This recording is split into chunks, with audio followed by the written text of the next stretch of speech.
Welcome to this really special podcast episode because it's my 100th episode, if you can believe that. It's been 2 years in the making, and I have just a lot I want to talk about today, but it's really all about my guests. First of all, woohoo that it has been 100 episodes, because I really didn't know when I first started doing this podcast how long it was going to go for. I just knew I liked it, and I loved meeting all these great guests and learning so much from them. Every time I interview a new person, I learn something new. And it's just a great way to engage and learn from other people and just get to know people. As an introvert, it's very cool for me because the one-on-one I can handle. One with a crowd, not so much. So I did something where I approached some of my top people, the most popular guests that I had. Now, a lot of these were popular episodes, and there's a lot of close running of all of the numbers as far as, who was the best, who was second best, and so on. So I just chose the top 7 that were clearly in the running, and I asked everyone 2 questions. One, what was it? Now, this recording is in January of 2024, but I asked them, what was the most surprising thing that either happened in your business or happened in the marketing world to you in particular in 2023? And second, what is their best advice that they would give other marketers or copywriters, because both audiences are listeners of the podcast? So what is it that would be the best advice you could give from your perspective? And so that's what this is about today. So I'm going to start with myself, since a couple of my copywriting solo episodes were the top. So that tells me that a lot of you are really interested in learning more about conversion copywriting along with the marketing. And so as far as what surprised me the most about 2023, and it probably is the same, maybe it's the same for you, I know it's the same for a lot of people, is the rapid growth of ChatGPT.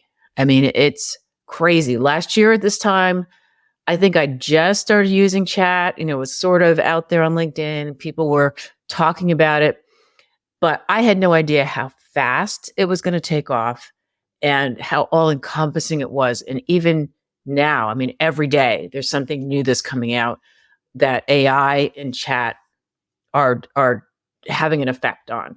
And so I kind of feel like I went through the 5 stages of grief with AI. Denial, it's not going to be a big deal.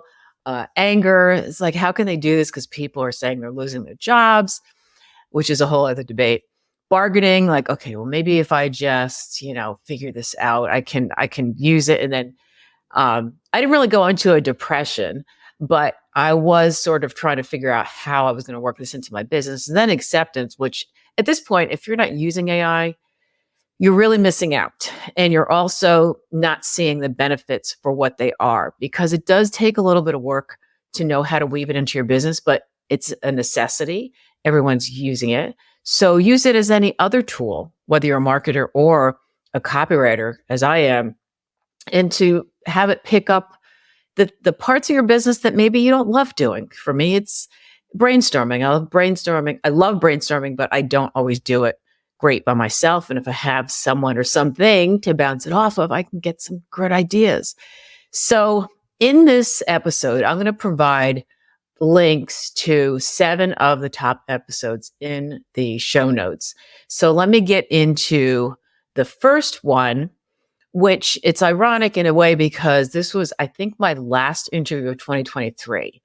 And it was with Diana Kelly Levy, who is a content writer.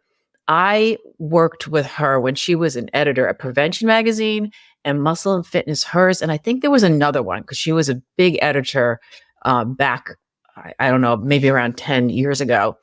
And so she has since gone off on her own. And we reconnected on LinkedIn, and she talked about how to be resilient in a really tough time, which was 2023. So in this, actually, I have an audio clip from her in responding to my questions. So she's going to talk about what she found most surprising about 2023, and then her advice for marketers, copywriters, and freelancers for 2024. So let's give it a listen. Hey, Linda, it's Diana Kelly Levy. Thank you so much for having me on your platform in 2023. It was so fun being on the podcast. So one of the biggest marketing moves that I realized for 2023 that helped my business was being consistent on LinkedIn. I committed to posting 3 to 4 days a week and getting a newsletter out every other week as much as possible. And I really saw my audience grow and the engagement and impressions really skyrocket. And with, quite a few million people on the platform. And I think I've seen that in 2022, the growth was about 22% of users on LinkedIn. I think it's only going up. So I recommend your audience make sure they update their profile and get out there on LinkedIn, commit to posting at least maybe once a week, every other week. And if you don't feel comfortable posting, at least start commenting. So I think you have to dip your toes in the water and you will soon see the fruits of your labor, hopefully in your freelance copywriting business and growing your marketing audience. As for 2024, one bit of advice that I have for copywriters is to hone in on some skills that perhaps is going to set you apart from other copywriters who, are looking for business in the same place as you are. So I think you should really maybe try to become the go-to email copywriting person in your niche. Email copywriting is growing so much. Obviously, brands want to get every one of their customers' emails and get in their inbox. And so I think it's very important to improve this skill because even though, yes, generative AI platforms can write emails, it's so important to write better copy and humanized copy. And I think audiences really will pick up on that, especially in emails. So I think building that relationship there is very important. Or if you're really not into email copywriting, perhaps doing video script writing, helping your clients with something like that. Just looking for the places where you can set yourself apart from the other copywriters and perhaps the AI tools that could be taking over. Just find a way to nail your client's voice, tone, and make sure that you're speaking to their audience every single time. So that's it. Best of luck to everyone in your audience for 2024. And next, another super popular episode was with Nancy Harhut. Nancy was referred to me by someone else on LinkedIn. And I'm sort of surprised that she even agreed to be on my podcast because I'm small peanuts compared to like a Joe Rogan or something. And she's very well known in the behavioral psychology world. She wrote a book called Using Behavioral Science in Marketing. And it is a fascinating book. If you don't have it, I highly recommend it. And when I asked her, and she just responded with a text to me, I asked her what was most surprising for her about 2023.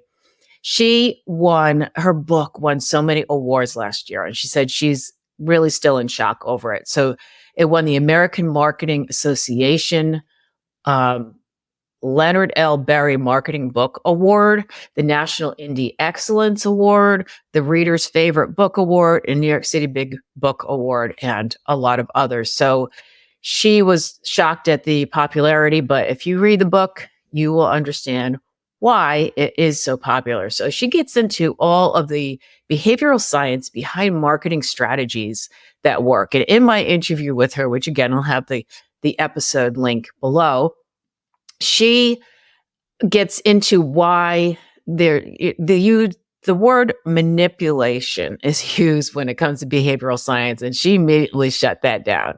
She said, we are not using the M word because that means you're doing something kind of shady. She said, this is all about how we make decisions in spite of ourselves at times. So she talks about a lot of things like if you find there's a limited amount of a product that you want, how you're more likely to go for it. And there's so many other things that are behind our decision making that are really kind of out of our control. And that's what she gets into in her book and also in the podcast. So when I asked her for her advice for marketers and copywriters in 2024, she said, you definitely want to add behavioral science tactics to your marketing messages. Discover the decision-making shortcuts that people routinely rely on and use them to prompt the actions you want your customers and prospects to take. You will automatically and exponentially increase the likelihood that people do what you want them to do. She said, my clients often beat their benchmarks and controls by double and triple digit lifts. The key is to understand how your audience really makes decisions and develop brain-friendly copy based on that. Marketers tell me this is a game changer for them, and I've seen it myself with my clients who span a range of verticals. So again, that's Nancy Harhut. I will have that link below. Third, I spoke with Robert Bostic. Robert and I connected on LinkedIn because we both love humor. If you know me at all, if you've ever talked to me, I am a huge fan of stand-up comedy and humor, and I use it. It just comes naturally to me, and I use it in my copy when I can, when it's appropriate. And so we had a great talk about how to use humor in B2B marketing. It's one of those things that people seem to be afraid of, like, you know, you won't be taken seriously, or there's just, I think that's the biggest thing. You're just being silly, and maybe you don't take your business seriously, which is not true. I mean, there's different levels of humor. There are different ways to use it, anywhere from, being silly to, it's what your brand is really. And how do your target customers respond to different types of humor? So I asked Robert about what he found most surprising, and he also responded with a text. And he said he had two surprising business events. One was wrapping a smart business point around a brilliant piece of humor. He said it's a crowd pleaser that earned a strong response from his LinkedIn audience.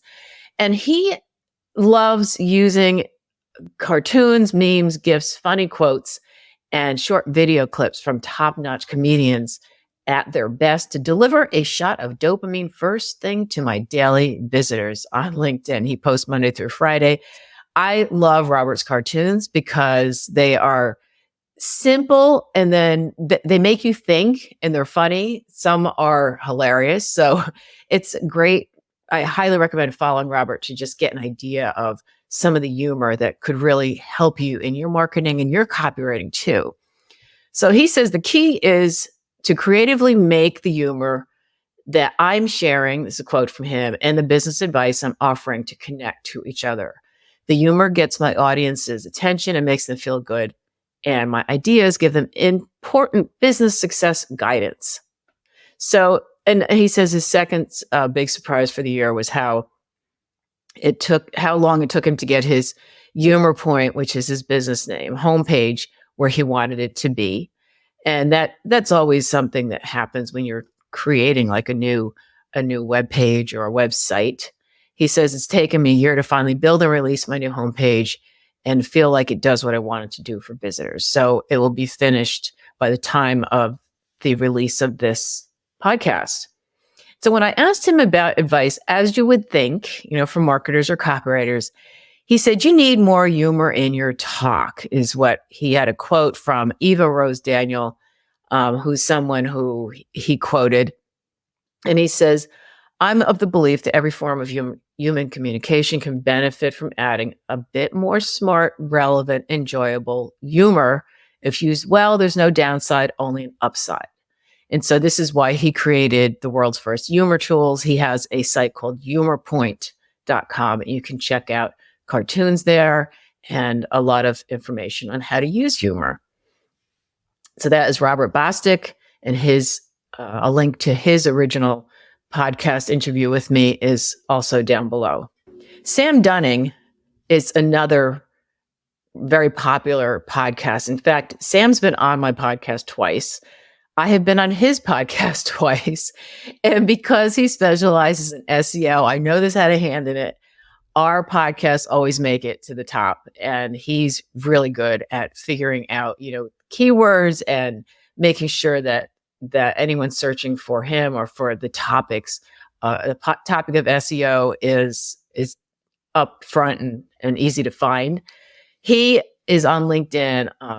I love that he does a character called SEO Man, and he literally dresses up in it looks like a Superman costume. I don't know how he does it because he has got to be an extreme extrovert. I just can't imagine. He runs through the streets with this costume on, and the skits he does are hilarious. So if you don't follow Sam, definitely do that. And when I asked him about what he feels is the most important thing, for marketers to know, he said he suggests there's 10 things that he really thinks that we need to leave behind in 2023. So I'm just going to run down his list. He says number 10 is blaming marketing. And he puts in parentheses, it's only their fault 95% of the time. Number 9, saying closed won before cash hits the bank. Number 8, not running marketing experiments. So I didn't speak to him about this, but that is something I completely agree with. That's when you want to do some A/B testing, find out what's really working, what's not working. 7, believing everyone is a good fit. When you target everyone, right, you target no one. And 6, thinking that B2B buying is linear. It's never a straight line. 5, hiding pricing on websites. That's been a big topic this year. A lot of companies are very hesitant to put their pricing up on their websites, but it gives people an idea of whether or not they can afford you. And I highly recommend it. I have pricing on my site because if people can't afford you or they're not able to hire you, why, waste your time and their time? Being afraid to niche down is number 4. 3, making numbered lists. And this is, again, things that he thinks we should leave in 2023. I'm not sure why that's so bad. I will see if I can find out some details from him. But claiming that SEO is dead, of course, is number 2, because that is what Sam is all about, is SEO. And that is something when people don't understand how to do it, they tend to just say it's dead. And so don't say that about SEO because it's not. Number 1, and he says this tongue in cheek, is by neglecting, and he has a link, which I will provide, my top 10 B2B marketing podcasts and free playbooks. He has a list of free resources that you can get. Okay, number 5, Hannah Szabo, who is head of operations at Digital Brand Kit. Hannah's one of those people, everyone I have on this list has become a friend of mine to a certain degree throughout the year, like just getting to know them. And Hannah's one of those people who we instantly connected because she's a riot and she's super smart. So I asked her, what is your most unexpected or surprising business or marketing event from 2023? So she said that in November, they completely rebranded because they felt they had outgrown their old branding. This is for Digital Brand Kit. She said a rebrand was not on our strategic roadmap, but I'm glad we went for it, even if it was spontaneous. Our new brand energy transformed our business from the outside in. And so as far as the bit of advice that she would give to marketers or copywriters, and this was completely expected because Hannah is known as the queen of commenting. She says content is not the goal. Connection is. Make sure you're optimizing for the right things.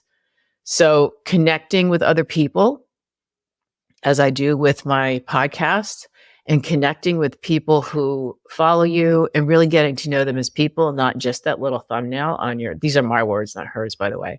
And not just seeing people as that little thumbnail on their profile is super important. And so Jesus McDonald is number 6. Now, Jesus is another person who's been on my podcast more than once. He's been on twice. He was he was the first person on LinkedIn 3 years ago who reached out to me and genuinely he wanted to get on the phone and just talk about what I was doing, how he could help me. So he is the founder of JRM Web Marketing. He's not a developer himself, but he runs a team of developers. We've worked together on projects. I have written a number of uh, his pages. In fact, his entire website, I wrote the copy for. So that's jrmwebmarketing.com. You can check it out.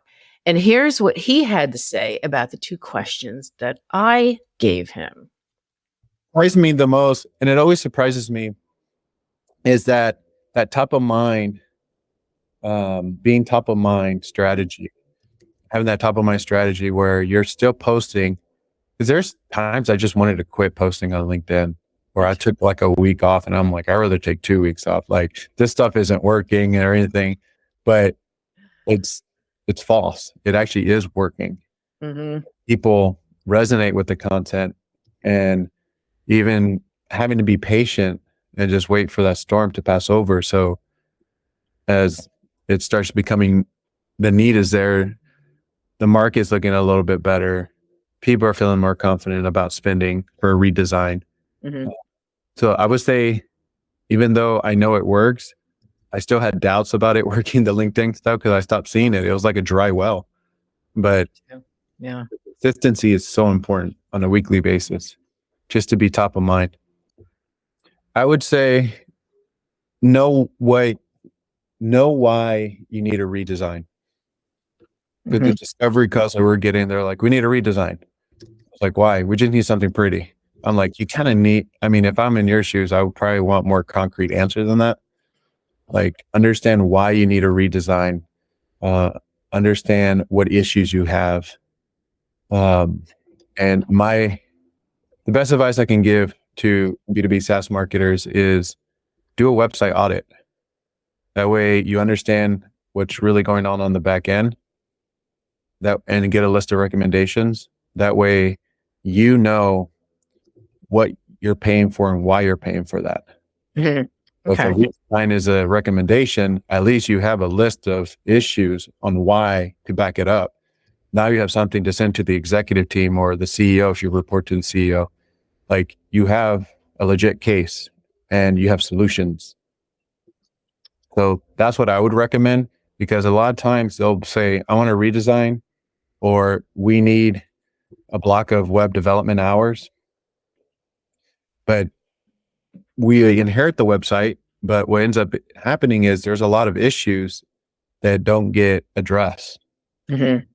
So we're just moving forward with projects and tasks, but no one's talking about these issues that have been Band-Aid. Okay, so that's the top ones. Now, even though these were 7 people, I'm including myself in that, so I know there were just 6 other people. There's so many other great episodes that really have information that you could benefit from, not just for this year, but for your business, especially with coming into 2024. And there's a lot of upheaval, and there's a lot of people who aren't sure, where they're heading. Maybe I'm just speaking for myself, but I am. But I know I'm not alone. I talk to people all the time and ask them how things are going. And a lot of times they tell me surprising things, because don't forget, on social media, we tend to put our best foot forward. Not everyone is raking in millions. Not everyone has a pipeline full of clients. A lot of us are sort of trying to find our way after the 2023 wasn't the best year for a lot of people. So if that's you, be sure to go through the episodes on my podcast and make sure that you'll leave a review and check to see if there's anything in particular that you found really interesting or would like to hear more of. And feel free to reach out to me. I'd love to hear from you. Thanks so much for listening, and I hope you found this helpful.